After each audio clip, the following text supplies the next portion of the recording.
pendengar hari ini, semoga sehat selalu ya. Hari ini kita akan belajar keterampilan baru, yaitu keterampilan mengelola kelas. Dalam suatu kelas, seorang guru sebenarnya mempunyai dua permasalahan pokok, yaitu pengajaran dan manajemen, di mana keduanya mempunyai penanganan sendiri. Pengajaran harus diatasi dengan cara pengajaran yang baik, sedangkan manajemen dengan cara pengelolaan. Nah, aspek yang paling penting dalam proses belajar mengajar yaitu pengelolaan kelas, di mana pengelolaan tersebut merupakan proses terjadinya tingkah laku yang kompleks dan seorang guru menggunakannya untuk menciptakan dan mempertahankan kondisi kelas secara efisien dan memungkinkan siswa dapat belajar dengan memperoleh rasa nyaman. Nah, apa itu pengelolaan kelas? Pengelolaan kelas merupakan keterampilan guru untuk menciptakan dan mempertahankan kondisi proses belajar mengajar yang optimal. Namun, dalam pengelolaan kelas tidak menutup kemungkinan akan terjadi suatu permasalahan. Apa saja permasalahan yang sering terjadi dalam pelajaran? Ada siswa yang tidak tahu apa yang harus dia perbuat. Ada juga siswa sudah diberitahu akan tugasnya, akan tetapi setelah beberapa lama kemudian mereka menjadi lupa akan tugasnya. Ada siswa yang sudah mengetahui apa yang harus mereka perbuat, akan tetapi tidak tahu bagaimana cara melakukannya. Ada beberapa siswa atau sebagian yang sudah melaksanakan tugas sebelum waktunya habis, sehingga mereka membuat keributan.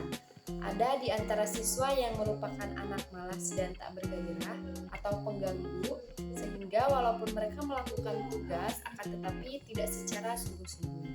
Nah, oleh karena itu, penting bagi seorang guru untuk menguasai sebuah keterampilan. Salah satunya keterampilan dalam mengelola kelas, guna untuk mengondisikan belajar siswa dengan harapan supaya terjadi suatu kondisi kelas yang kondusif, memaksimalkan sarana dan prasarana, menjaga keterlibatan siswa, menciptakan dan mempertahankan kondisi belajar yang optimal, dan rasa nyaman dalam proses belajar mengajar.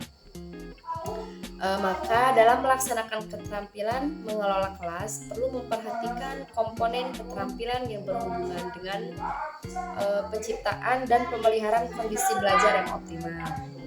Hal ini berkaitan dengan kemampuan seorang guru dalam mengambil inisiatif dan mengendalikan pelajaran.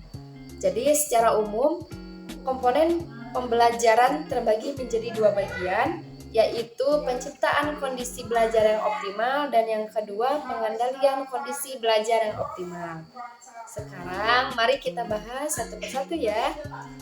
Yang pertama yaitu penciptaan kondisi belajar yang optimal, yaitu memperhatikan sikap yang tanggap dengan melihat secara jeli dan sesama, mendekatkan diri, memberikan sebuah pernyataan atau memberi reaksi terhadap gangguan kelas, membagi perhatian secara visual dan verbal, memusatkan perhatian kelompok dengan cara menyiapkan siswa dan menuntut tanggung jawab siswa.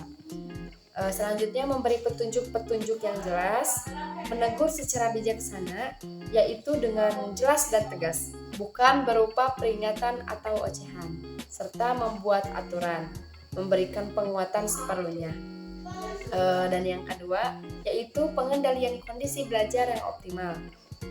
Modifikasi tingkah laku. Dalam strategi ini, hal pokok yang harus dikuasai seorang guru adalah mengajarkan tingkah laku baru yang diinginkan dengan cara memberikan contoh, bimbingan, dan meningkatkan munculnya tingkah laku siswa yang baik dan memberikan penguatan.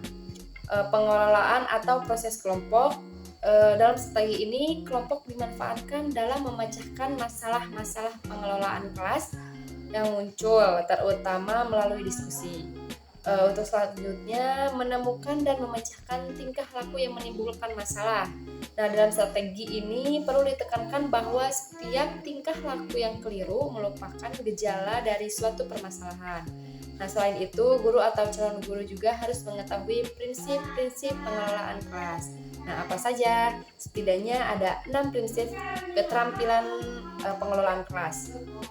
Kehangatan dan keantusiasan dalam mengajar yang dapat menciptakan iklim kelas yang menyenangkan, menggunakan kata-kata atau tindakan yang dapat menantang siswa dan berpikir, menggunakan berbagai variasi yang dapat menghilangkan kebosanan, keluasan guru dalam pelaksanaan tugas, penekanan pada hal-hal yang bersifat positif, penanaman disiplin diri sendiri.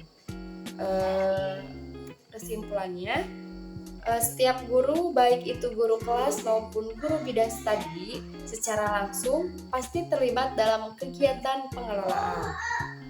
Lebih tepatnya dalam pengelolaan kelas. Hal ini berkaitan dengan kemampuan seorang guru dalam mengambil inisiatif dan pengendalian pelajaran. Tujuannya adalah agar proses pembelajaran itu sendiri dapat berjalan efektif dan efisien sehingga kompetensi yang diharapkan mampu dikuasai oleh siswa dan dapat tercapai. Oke, demikian hal-hal penting mengenai keterampilan pengelolaan kelas. Semoga bisa dipahami dan bermanfaat. Sampai di sini dulu pertemuan kali ini. Mari kita tutup dengan mengucap alhamdulillahirabbil alamin dan sampai jumpa.